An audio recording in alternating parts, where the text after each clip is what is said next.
के साथ आपके पास आया हूं और ये बहुत सारे लोगों का ये सवाल था कि क्यों हमारा प्रेयर में बहुत मन भटकता है। मुझे लगता है इस दुनिया में कोई नहीं होगा ऐसा जिसका प्रार्थना में न मन भटके। हर एक का मन किसी न किसी वजह से भटकता है। मैं सबसे पहले आपको एक वचन से इंट्रोड्यूस करवाना चाहता हूं। मैं एक वर्ड है जो मैं आपके सामने स्क्रीन पर रख रहा हूं और मैं चाहता हूं हम पहले इसको पढ़कर फिर शुरू करेंगे। ये वचन है पहला थिस्सलुनीयंस उसका 5 अध्याय और उसका 17 वचन। यहाँ लिखा है, निरंतर प्रार्थना में लगे रहो। लूका 18:1 में भी सेम बात लिखी है। यीशु ने उनको निरंतर प्रार्थना करना सिखाया। सबसे पहले तो मैं आपको बताना चाहता हूं कि प्रार्थना न करना, अगर मैं प्रेयर नहीं कर रहा हूं तो ये कोई कमजोरी नहीं है, ये एक गुनाह है। क्योंकि प्रार्थना आज्ञा है, वो एक सलाह नहीं है। हमें से हर एक को दुआ करनी है।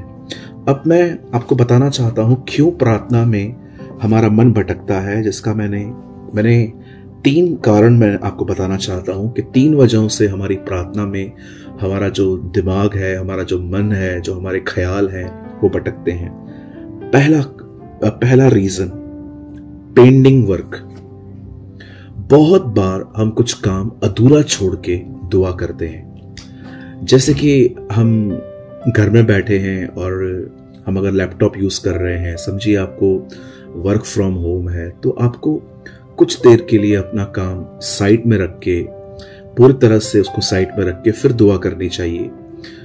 नहीं तो अदरवाइज क्या होगा, अगर आपने काम आपका चालू है और आप प्रेयर भी कर रहे हैं तो ये भी कोई गलत प्रेयर नहीं होगी, लेकिन मन थोड़ा बहुत भटकेगा क्योंकि आपका कोई काम चल रहा है।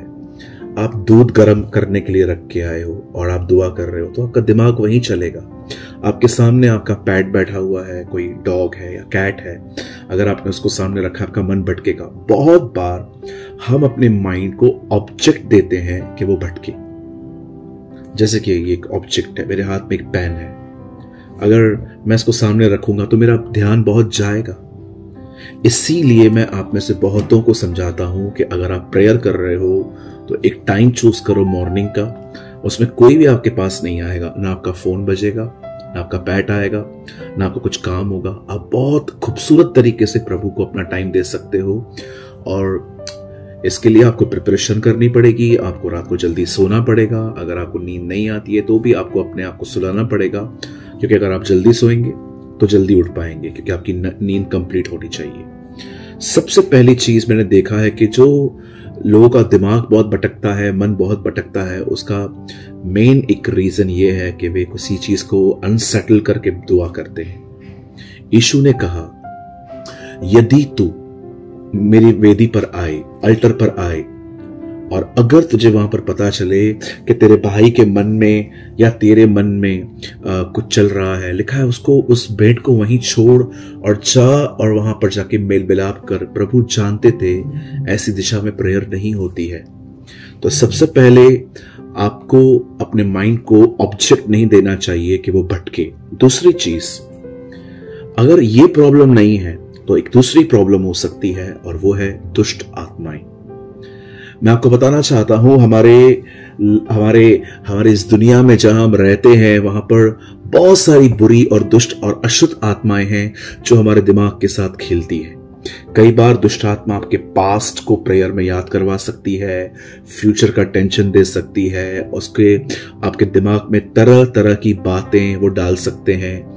कई बार ये डीमंस होते हैं जो हमारे दिमाग के साथ खेलने की कोशिश करते हैं, या आपने अपनी आंखों से टीवी में कुछ गलत देखा है तो वो सारे चित्र दुआ में याद आते हैं। किसी ने आपको हर्ट किया था, उसके शब्द आपको दुआ में याद आते हैं। कई बार ऐसा होता है कि हमारा दिमाग पास्ट, प्रेजेंट और फ्यूचर में घूमता रहता है, मेरे साथ ऐसा क्यों हुआ, मेरे साथ ऐसा क्यों हुआ। मैं ये नहीं कह रहा हूं कि हमेशा भटकने का ऑब्जेक्ट होता है, लेकिन कई बार आपकी प्रार्थना को रोकने के लिए डीमंस भी होते हैं। दानियल प्रार्थना कर रहा था, लोगों ने उसे आके पकड़ लिया। जीसस गसमनी में दुआ कर रहा था, जस्ट उसे कंप्लीट की, वो अरेस्ट हो गया। इवन आप बहुत सारी जगहों पे पढ़ सकते हो कि जो लोग प्रभु में बढ़ रहे थे उन्हें रोका गया। बर्तिमाइस जो एक अंधा भिखारी था, जब वो यीशु की तरफ देखकर चिल्ला रहा था क्योंकि उसे आंखें चाहिए थी, तो लोगों ने उसका मुंह बंद करवाने के लिए उसे चुप कराने की कोशिश की, लेकिन वो चुप नहीं रहा, वो और चिल्लाने लगा। मेरे भाइयों बहनों, पहला रीजन है ऑब्जेक्ट, दूसरा रीजन है डेविल। कई बार वो आपके दिमाग के साथ परेशान करने की आपको कोशिश करता है। और जो तीसरा कारण है ये है शरीर। अधिक खाना, अधिक पीना, अधिक बोलना, अधिक गॉसिप्स करना। अगर आप अधिक खाएंगे आप लेजी हो जाएंगे, आपका दिमाग ठीक से वर्क नहीं करेगा। मैंने बहुत बार ये गलती की है, सो मेनी टाइम्स, कि मैंने दुआ से पहले कुछ अधिक खा लिया और फिर मुझसे दुआ नहीं हुई, मुझे नींद आने लगी। कई बार हम जब सो के उठते हैं सीधा दुआ में लग जाते हैं और मन भटकता है, जबकि हमें पहले आराधना करनी चाहिए। या कई बार आप देखिए कि आप किसी के साथ इतनी लंबी लंबी बातचीत करते हैं फोन पर या तो सामने बैठकर कि आपका दिमाग उनकी बातों से इतना भर जाता है कि फिर आपको प्रेयर करने का थॉट भी नहीं आता। थर्ड रीजन है आपका बदन। पहला था किसी काम को अधूरा छोड़ना, दूसरा दुष्ट आत्माएं, और तीसरा है आपका शरीर। अब समझिए, आप ये तो समझ गए कि चलो ब्रदर मुझे पता चल गया मेरी प्रार्थना इस वजह से रुकी हुई है, लेकिन सॉल्यूशन क्या है? एक ही सॉल्यूशन है, स्वयं से लड़िए। यस, आपको स्वयं से लड़ना पड़ेगा। यीशु ने कहा यदि कोई मेरे पीछे आना चाहे तो वह अपने आप का इनकार करे और मेरे पीछे हो ले। मेरे भाइयों बहनों, विदाउट फाइट कोई आगे नहीं बढ़ सकता। हर एक को इस लड़ाई में खुद लड़ना होगा। कोई आपके युद्ध को नहीं लड़ेगा। आपको हर दिन, चाहे मन करे या न करे, बदन चाहे या न चाहे, आपको दुआ में जाना है। भले दुआ में मजा आए या ना आए, भले आप प्रभु की उपस्थिति फील करो या न करो, आप जाइए, अंदर जाइए और दुआ में बैठिए और लड़ना सीखिए अपने शरीर से, अपने मन से। एक दिन यीशु के नाम से मैं दुआ करता हूं, आप प्रभु के इतने करीब चले जाओगे कि ये जो मजबूरी से की गई प्रार्थनाएं थी वो इतना आनंद लेके आएंगी कि नेक्स्ट डे आप परमेश्वर से कहेंगे तू मेरा सब ले ले, पर मैं तेरे साथ संगति करना नहीं छोड़ूंगा। मेरे भाइयों बहनों, मैं आप में से हर एक को कहना चाहता हूं, प्रेयर निग्लेक्ट न करें। प्रार्थना करने वालों के ऊपर अभिषेक होता है। प्रार्थना करने वाले लोग प्रभु की उपस्थिति में चल पाते हैं। प्रार्थना करने वाले लोग यीशु को देख पाते हैं। प्रार्थना करने वाले लोग परमेश्वर की बुद्धि और समझ में चल पाते हैं। प्रार्थना करने वाले लोगों में परमेश्वर का स्वभाव वास करता है। क्यों?